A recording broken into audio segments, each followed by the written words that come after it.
Now, it must be remembered that as we see it today, we're seeing it in the context of desert. But the Kushites had a national system of reservoirs crisscrossing their country. And essentially, all of this would have been green. And we need to see it in that kind of context. Not as the desert as it is now, but as a brilliant attempt of Africans early on to, if you like, counter the encroaching desert with their national system of reservoirs. When you add together all of the Great Basins, you get two things. One, you can calculate the amount of manpower and womanpower that was needed to move all of that earth. It's equivalent to building a pyramid. It's literally equivalent to building the Great Pyramid. It's an incredible state enterprise.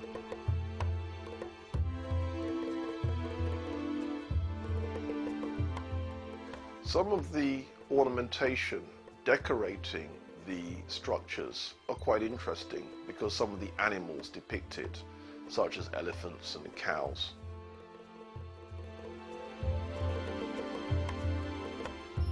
The Africans of the Nile Valley were famous for domesticating animals. It has been said that they lived in harmony with the natural world, and that even the big cats would walk side by side with them.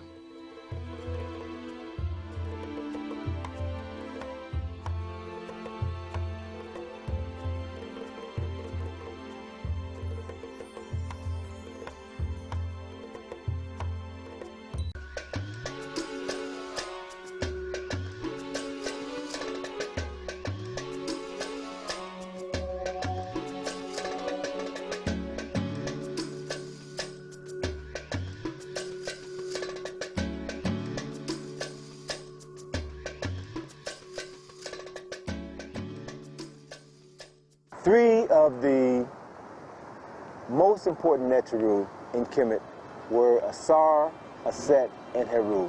Or to give them the more usual names, Osiris, Isis, and Horus. These three deities originally came from Kush. These are very, very important triumvirate. Their stories are as much mythology as they are history. Now, according to Diodorus Siculus, who was one of the ancient Greek historians, Osiris was originally a community leader of very early Kush. He doesn't call him a king of Kush, but he makes it quite clear he was a leader. Asar is regarded as the founding father of Kemet. He unified the two lands. He established the first nation-state in the recorded history of humanity. He is said to have introduced writing, the writing which the ancient Kemites referred to as Medu Neter, or the writing of God when it was written, or the words of God when it was spoken. He is also said to have introduced agriculture and theology. Also decided to take civilization to certain parts of the Nile Valley as well as to other parts of the world. Asar married a beautiful Nubian woman by the name of Aset, who was his co-regent, not his inferior, his co-regent. And when Asar decided that he was going to travel to other parts of Africa to share his technology with his brothers and sisters on the continent, he left his wife Aset to run their nation. And he was very successful, very admired, and this provoked the jealousy of his brother, Set. And Set then plotted to overthrow his brother Asar. Set, or Sete in ancient Egyptian, murdered his brother, dismembered his body into 14 pieces, and then scattered those 14 pieces throughout Kemet. When Aset learned of the murder and dismemberment of her husband, she fled for her life, and then she went searching for the missing parts of her husband's body. Aset found 13 of the 14 parts of Asar's body, and as she found each body part, she cleaned it, she anointed it with oils, and she laid all 13 parts out, and she literally remembered her husband, wrapped his entire body in bandages, and created the first mummy in the recorded history of humanity. As Aset was preparing to bury her husband, she grieved because she was about to bury the man that she loved. She grieved because she was still a virgin. They had never consummated their marriage. And thus, she would never bear children by the man that she loved.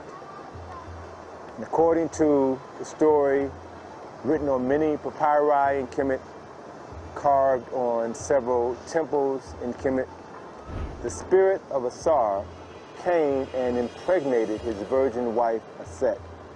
And then 9 months later, the virgin Aset gave birth to their son Heru. Now, in the case of Isis or Set, she is the original Virgin Mother, and she is seen suckling Horus.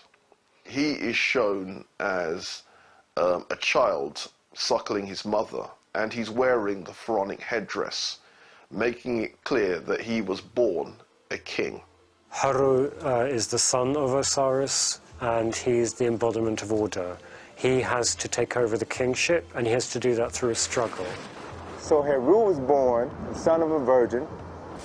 He was born with a specific purpose in life.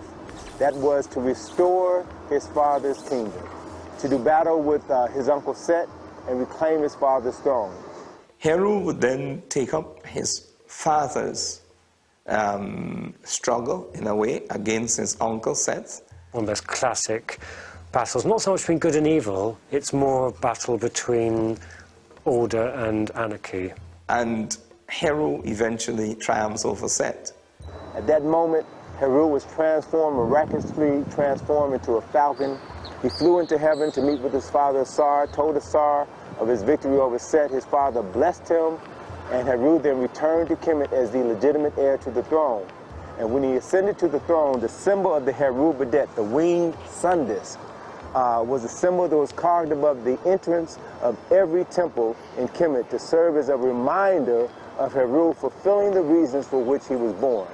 And at the moment Heru reclaimed his father's throne and was crowned the king of Kemet, his father Asar was resurrected from the dead and took his place on the throne of judgment.